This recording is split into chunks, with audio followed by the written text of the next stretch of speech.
This is Denny. He's the guy we use to teach little kids to groom. Yeah. Because they can reach his back. Oh, sure. He's really well behaved. He's just a nice little guy. He's half mini, half Shetland, and he is a hoot. We had a veteran come last week, and as soon as he got off the bus, he said, "I'm afraid of horses." And I said, "Why?" He said, "They're so big." And I said, "I got a horse for you." So I brought him back here and put one of the volunteers with him, and before long he was grooming and petting on him and found a good spot that makes him make faces when he scratches him. And he came back here and ended up petting some of the bigger horses. Nice.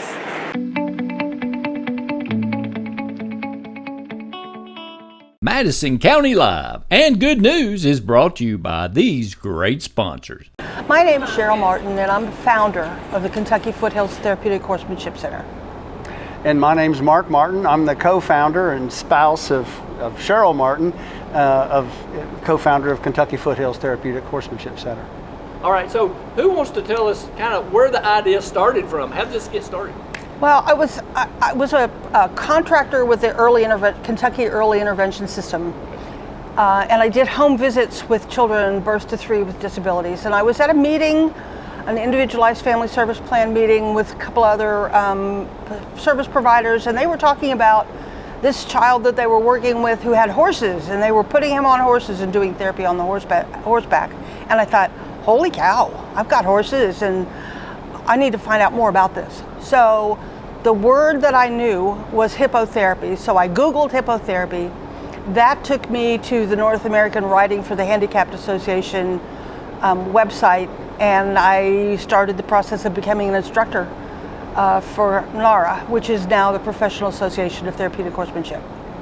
I've always been a supportive spouse, and part of that was Cheryl was undergoing her student teaching to become an instructor for the Professional Association of Therapeutic Horsemanship, and I attended one of her training sessions, and a young woman was in a wheelchair waiting her turn to ride, and she's all kind of hunkered down and looking at the ground, and the instructor comes out and says, "Martha, it's your turn to ride," and she opened up like a flower. She reached her arms out, she had a smile on her face, and she didn't weigh much, so the instructor picked her up and put her on the horse and started around the arena, and after a couple of laps, she was laughing and clapping and crowing, and her mother happened to be standing next to me, and she made the statement that was as good as it gets in that girl's life.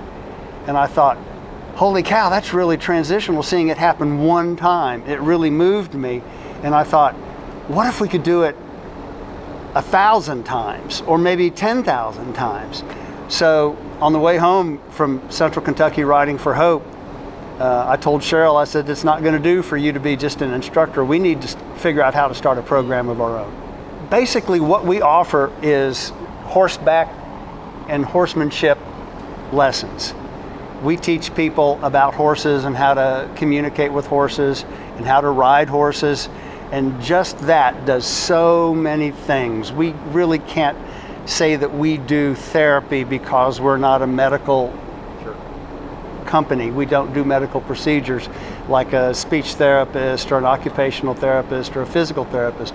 What we do is we provide the horses in a safe environment, really high quality, generous, patient, gentle horses that cause somebody to have to work. They're good animals, but they are animals, and we provide those in a safe environment and kind of get out of the way and let the horses do what they do best, and that is communicate with human beings and open up the communication going both ways.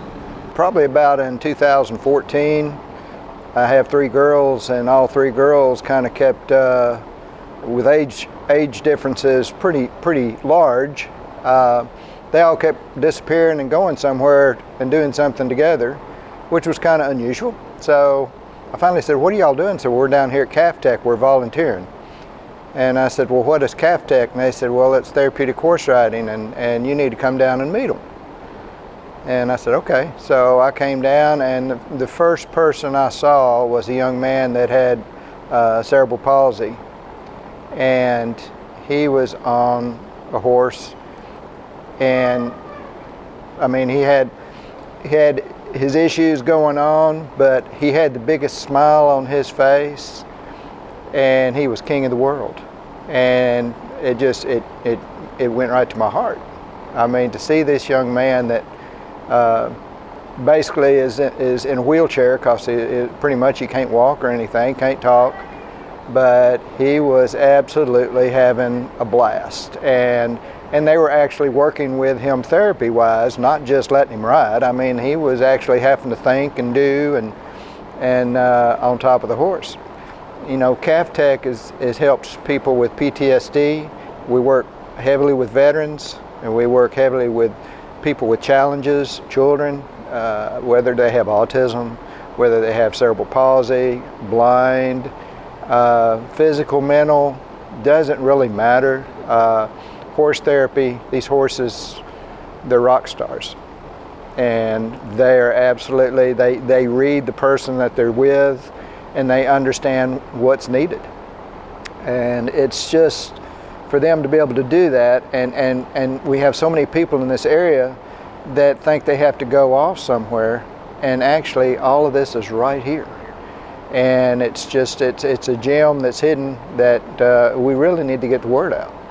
So, I mean, you know, three things I look at is, you know, of really what I'm wanting to see is, one, get the word out to people that need assistance, or you know, and we actually, I mean, it's not just that person riding. Sometimes the families can't do something with an individual, and so this gives the chance sometimes for the whole family to ride and interact as a family when they can't really do that a lot of times. I'm not sure exactly how come horses allow us to do what we do. Zebras don't, and a lot of animals don't. But horses have such a generous spirit that they'll let people ride them right into battle and be killed. So horses, they're generous, they're curious, they like to play. Horses never lie to you. Horses have more facial expressions than a dog, and almost as many as a human or an ape. They recognize two-dimensional images as being real stuff. Horses are particularly good for working with people with post-traumatic stress because they're born wild. You know, they allow us to work with them, they allow us to be their partners, but in their brain they're born wild. So they are the supreme prey animal. They are always hyper-vigilant. They're always looking to see what's different. They're always ready to take off and run a quarter mile and turn around and see what it is that bothered them. And horses they have great memories. They learn from the day they're born till the day they die. They don't have an expiration date. They continue to learn. And they read body language magnificently. They can tell by looking at you whether you're upset, whether you're tired, whether you're happy, whether you're mean. So horses are just, and then we get around to the movement of the horse, which is the same as if you're walking. So if you're riding a horse, your body from the hips up moves in exactly the same way as if you were walking next to a person riding a horse. So a person who is in a wheelchair and who may never have been out of a wheelchair, when they get on a horse, their brain gets walking. Their brain says, oh, we're walking now, this is interesting. Plus, when you're in a wheelchair, everybody that you talk to is up here. And when you're on a horse, everybody that you talk to is down there. And that is amazingly empowering. We had a young woman who came one time and she was in her wheelchair and just kind of hanging around. And then we put her on a horse and she was just up there looking down at everybody and looking around. And it's the first time she had seen the top of people's heads, maybe. Change of view. Change of view. So horses are they're just amazing. They're just amazing creatures. Well, we have a website. It's kfthc.org. We have a lot of information, pictures, slideshows, Information, we've got our volunteer orientation online there. Anybody who wants to be a volunteer, step one is to go to the website, look for the online volunteer orientation, and take the orientation. And what that involves is it talks about who we are, what we do, what the rules are, some things about what kind of disabilities they might see, and how we interact with our horses, safety things and all that kind of stuff. That just basically orients them to coming here and knowing what's going to go on. Once you've done that, then you give us a call or an email, say, I'm ready to do part 2, which is hands-on. And so we set up a time when they come and we'll show them about leading a horse, putting the halter on, how we talk to our horses, and then we do emergency dismount training. Everybody that comes to us as a volunteer needs to know how, if we put a person on a horse, how we going to get them off safely. Some little old kiddos, little bitty kiddos, it's a matter of just grabbing them up and taking them off. Some people are more complicated. And even though we don't do it very often, we still have to be able to get a 6-foot tall person who has no body control off of a horse onto the ground and into their wheelchair safely and quickly. So we practice that.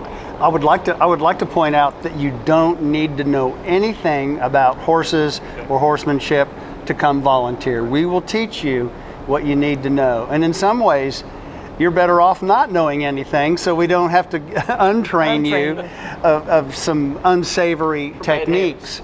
We follow the premise of natural horsemanship. We try to make our horses agree to become our partners and do as we ask, rather than thump them into submission to become servants or slaves.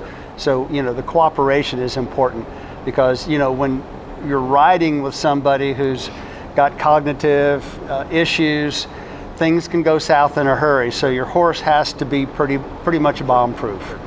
So that's very important. It's strictly nonprofit. I mean, there's nobody getting paid here. Everybody does this, pro bono. Basically, they're doing this, out of the goodness of their hearts.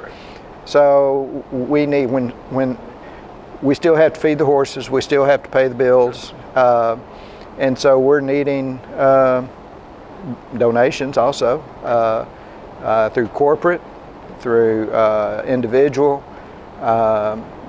Anything would help here, and it helps to pay for the riders, the veterans. We have veterans that come over from VA hospital, veterans PTSD, substance abuse, and this gives them a chance to intermingle with veterans that are here, and whether they're riding, whether they're loving on a horse, whether they're just talking with other veterans.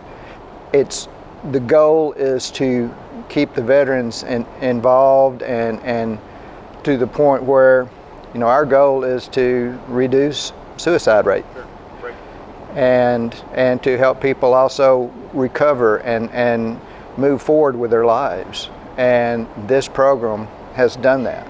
The interesting thing about our program is, and I guess it's an unusual thing, is that no one here at this time is paid for their services. Everybody is a volunteer.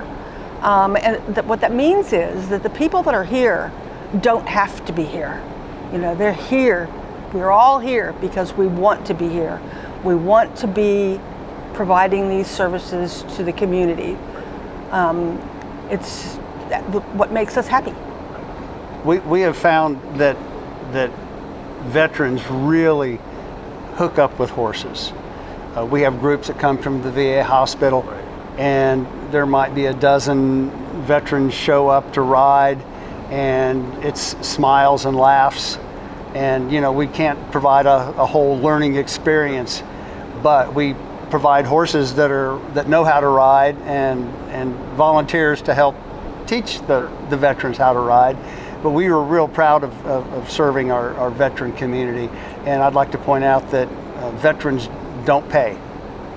Here, we don't charge veterans. They're paid in full as far as we're concerned. So we'd like to urge any veteran, whether they're suffering from post-traumatic stress or from some injury, or just want to come and ride, or for that matter, come and volunteer. veterans helping veterans is a no-brainer. It really makes a big difference on both parties.